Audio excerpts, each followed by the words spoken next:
Hello everyone.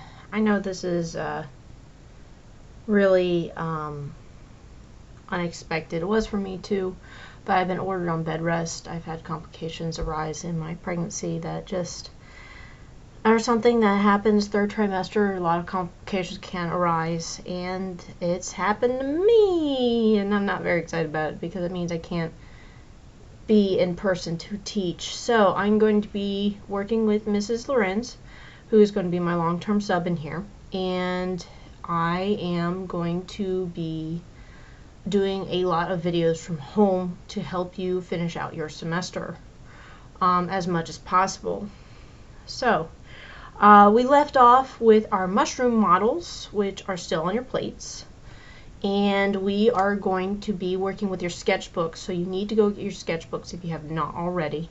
I've already asked Miss Lorenz to have you get your sketchbooks. If you don't have one or you don't have it with you, you're going to have to get a piece of paper from somewhere. So, that being said, Ms. Lorenz, if you need to pause me and let people get sketchbooks quick, make sure there's pencils out on the tables, go ahead and pause me. Otherwise, I'm going to be jumping right into it. So, we are talking about fungi with our new kingdom that we're doing. And fungi are interesting. They are kind of like the kings of decomposers on our planet. Molds, yeasts, mushrooms, slime molds, things like that are going to take apart anything that is dead and needs to be decomposed so it can be recycled back into the nutrient cycle that we have here on our planet. So yeast, obviously important in food.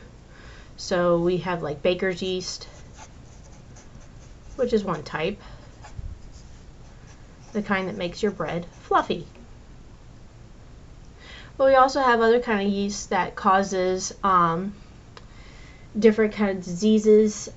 Some, like thrush, is caused by a yeast infection in the throat. Often affected young children because, you know, they drool and they put things in their mouths they're not supposed to, and they pick it up. And it's a nice warm environment that has a lot of dead skin cells that can be feasted on by this yeast. Also things like athlete's foot.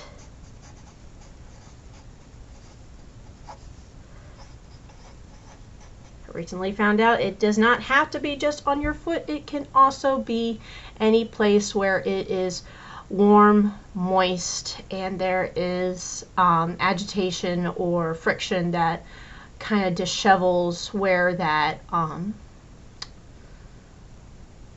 dead skin cells can be put off. So it could literally you could have what's called jock's itch, which is in your underwear. I'm sorry, but the friction of your legs and everything is nice and sweaty.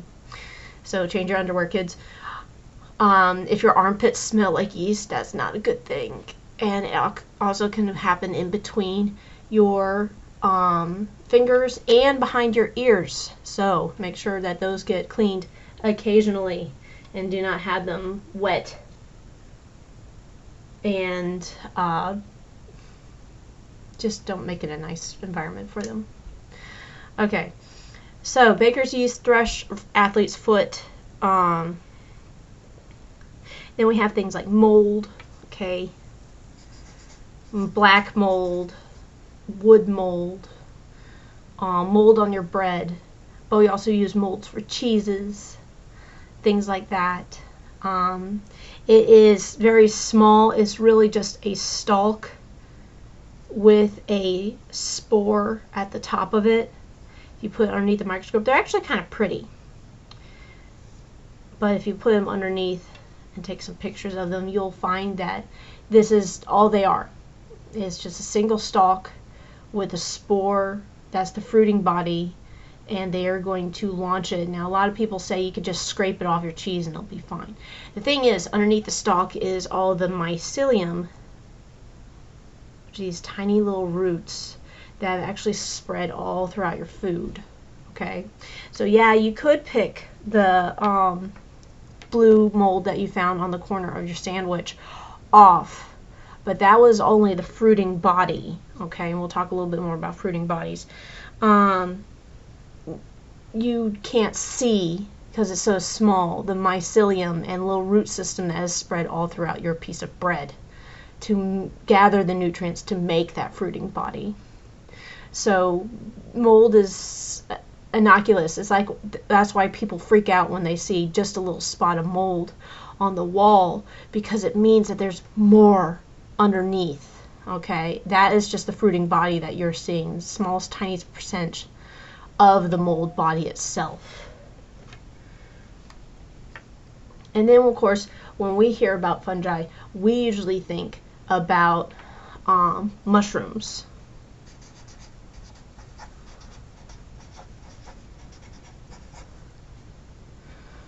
So mushrooms come in all sizes, all different colors, but they all need the same kind of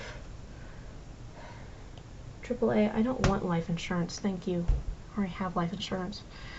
They all need the same conditions to grow. It needs to be moist, it needs to have nutrition, and it needs to be at a temperature that's a cardinal temperature for them to survive, okay, and their spores to be released.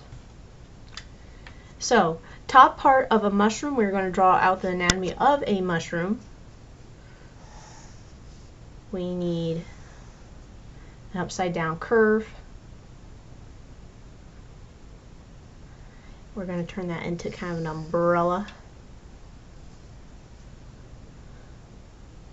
And then we're going to actually see the underside of this. So just 2 lines for now. Okay, so we can see exactly where the top side and the underside is. And this is called the cap. Now some caps can be smooth, okay? Some caps can be shingled, which means they have the little spots on them. Okay, so we'll say half is smooth and the other half has the shingles or spots.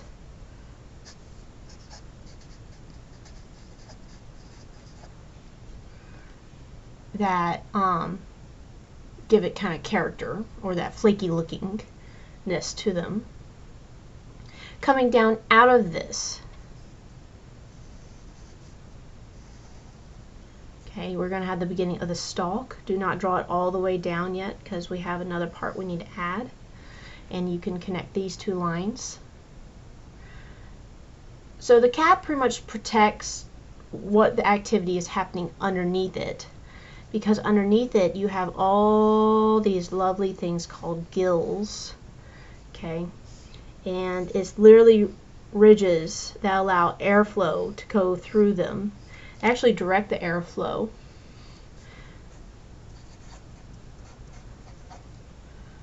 So the gills of the mushroom, and this is where the spores are going to be matured and let go as this mushroom goes through its life cycle. So when conditions are right and there's a little bit of a breeze and a little bit of airflow, the mushroom will release its spores to go find, hopefully, another good place to be and make new mushrooms. If you ever had a fairy circle out in your garden or your yard, that was actually the circular spread of spores from one mushroom that has since passed, and now new mushrooms have grown in a circle around the circumference of where the spores were released from. There's nothing magical about them. The people who kick them apart, you know, I mean, all you're doing is kicking mushrooms. There's nothing demonic about them at all. Alright, halfway down the cap, a mushroom can have what's called a skirt. And it's just kind of this fleshy thing. It helps bounce spores off and away from the stem, okay? Mushrooms are actually capable of also creating a microclimate underneath them to help spores be lifted and taken away from this. So they can actually control a little bit of the air currents that's happening underneath them. Coming down further on the stem. Okay, so this is a skirt. And I say stem, but it can be stalk or stem. So this is the fat sausage you made of your models. And it is literally just really rigid proteins that hold up the cap. If you cut it in half, you'll see that it has kind of a tree trunk like structure of different rings of proteins. Okay, because yes, mushrooms are actually made out of proteins, kind of like animals, but no feelings, you know. So PETA, don't tell PETA that mushrooms have feelings, or we're going to have a lot of problems with vegan stuff. Alright, and then underneath that we're going to have kind of a bulb-like base.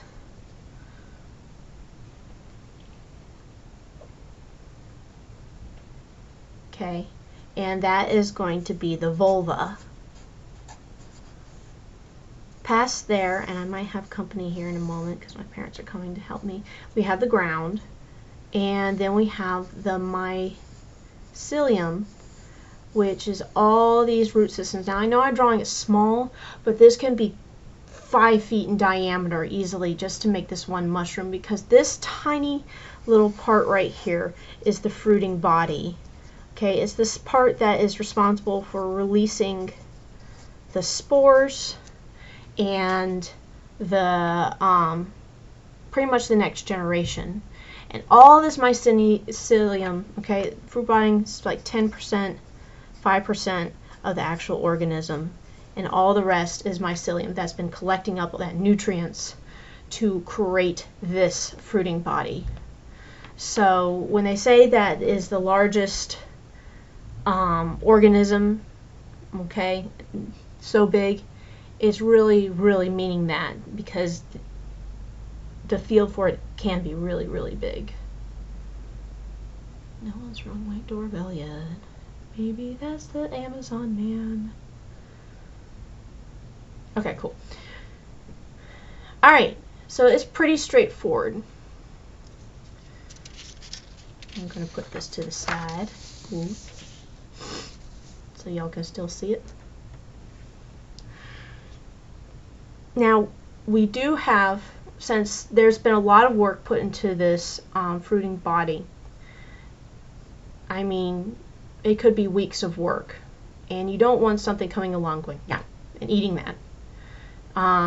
The reason a lot of mushrooms are so poisonous is because they're sending out multiple fruiting bodies, usually, like the fairy circle thing, okay?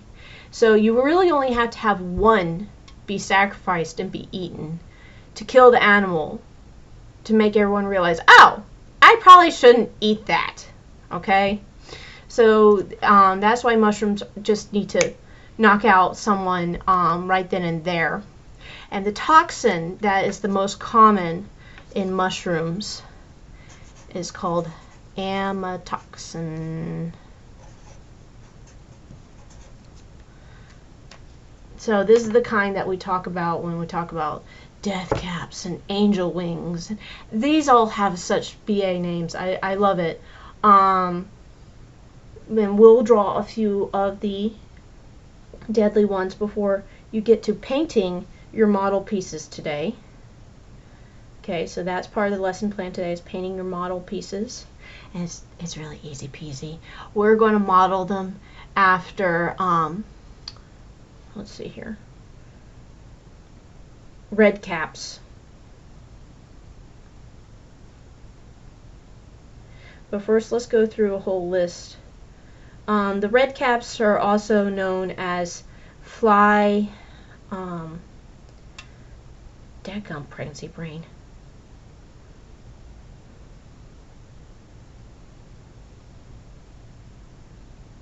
We'll get to that in a moment. Anyways.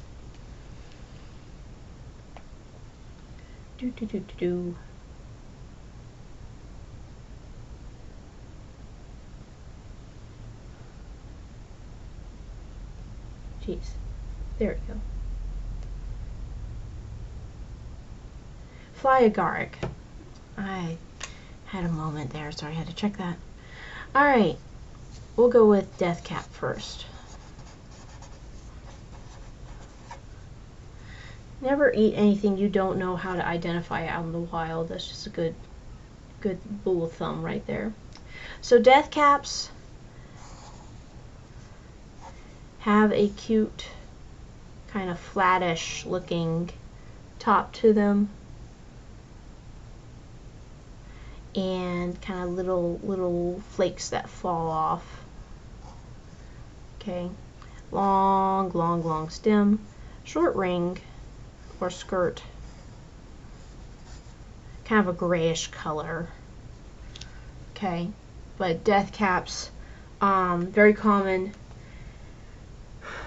not only here in North America but also in Europe. They are responsible for 90% of fatalities that happen from mushrooms. So usually because of misidentification. If you want to go on a mushroom tour, if you want to go and do mushroom hunting, go with someone who knows what they're doing, has years of experience, and don't try and do it on your own. You can do tours of these. Clemson offers some. I believe UGA offers a few. And that's part of their mycology, which is the study of mushrooms, organizations that they actually have. Yes, they have clubs that are dedicated to studying mushrooms. Alright, a very long and tall, beautiful white one is the destroying angel.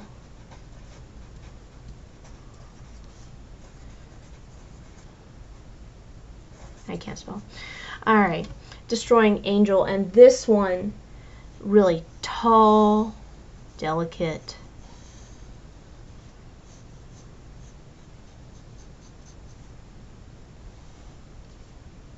Not so much a skirt on this one. It's just kind of like that. But they are very pretty, very white.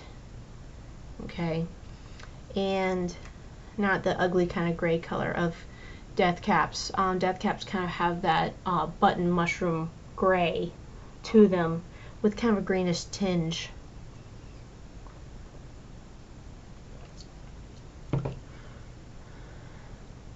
The next one that gets a lot of people in trouble with is because it looks like something you can eat. Because morels are well, they're delicious. What can I say? They are very prized among cooks. But false morels, ooh, be careful. Okay, they literally look like kind of brains. So their gills are actually on kind of the outside. So they kind of have this wiggly wobbly look to them for the cap. The gills kind of all meshed in, kind of just inside out.